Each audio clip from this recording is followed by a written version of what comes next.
Sea f una función integrable en el intervalo a, b. Supongamos además que f es no negativa para toda x en el intervalo a, b.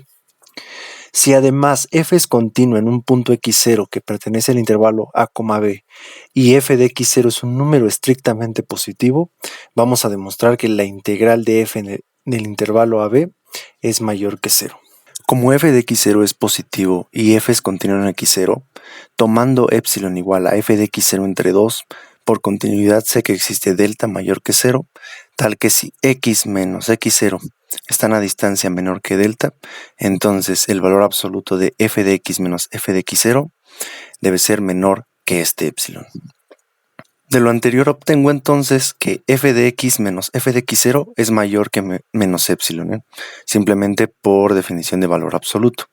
Entonces recordemos que epsilon es f de x0 entre 2, entonces si este menos f de x0 lo paso sumando, obtengo que f de x es mayor que f de x0 sobre 2 para todo x que esté en esta intersección.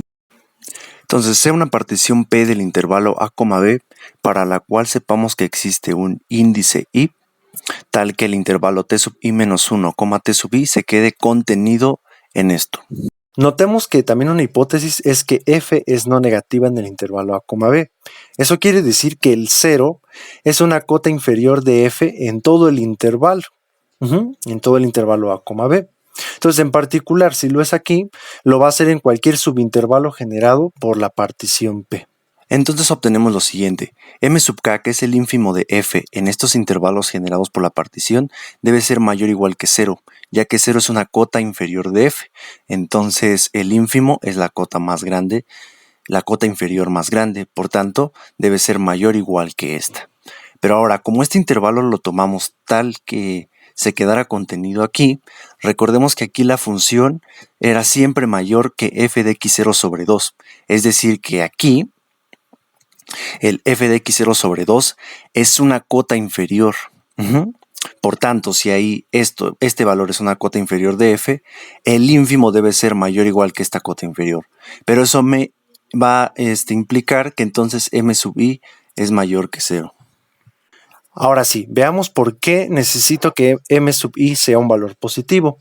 Vamos a calcular una suma inferior para f de esta partición P con la que estoy trabajando. Entonces ya sabemos que esto pues es simplemente la suma desde k igual a 1 de e hasta n de m sub k, que m sub k pues es el ínfimo de la función en cada subintervalo generado por la partición.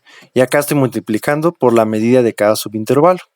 Si desglosamos esta suma, pues sabemos que se ve de este estilo. Son todos los valores m sub i por su respectivo subintervalo de donde los estamos tomando. Entonces notemos que acá en el centro pues está m sub i.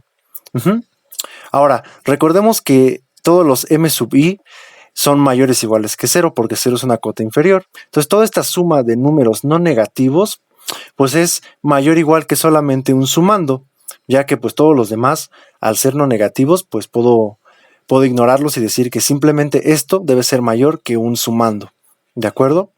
Pero, pues notemos que si P es una partición, este número es diferente de 0. Y m sub i es positivo. Bueno, de hecho, este número no solo es diferente de 0, sino que pues, es positivo también. Entonces, este número positivo por este número positivo me da un número estrictamente positivo. Entonces, eso está mostrando que esta suma inferior para f, para la partición P, es estrictamente positiva. Por tanto, finalmente, recordemos que f es integrable. Entonces, recordemos que pues f es integrable si coincide con el supremo de todas las sumas inferiores y también coincide con el ínfimo de todas las sumas superiores.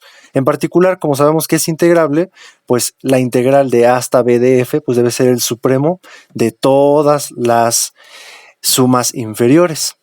Pero pues el supremo de todas las sumas inferiores pues es mayor o igual que la suma inferior que acabamos de calcular, porque pues este elemento es parte del conjunto del cual estoy tomando supremo. Entonces este pues debe ser menor o igual que su supremo.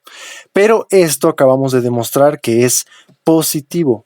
Por tanto, aquí es donde ya tengo que la integral de a hasta b de f es un número estrictamente positivo.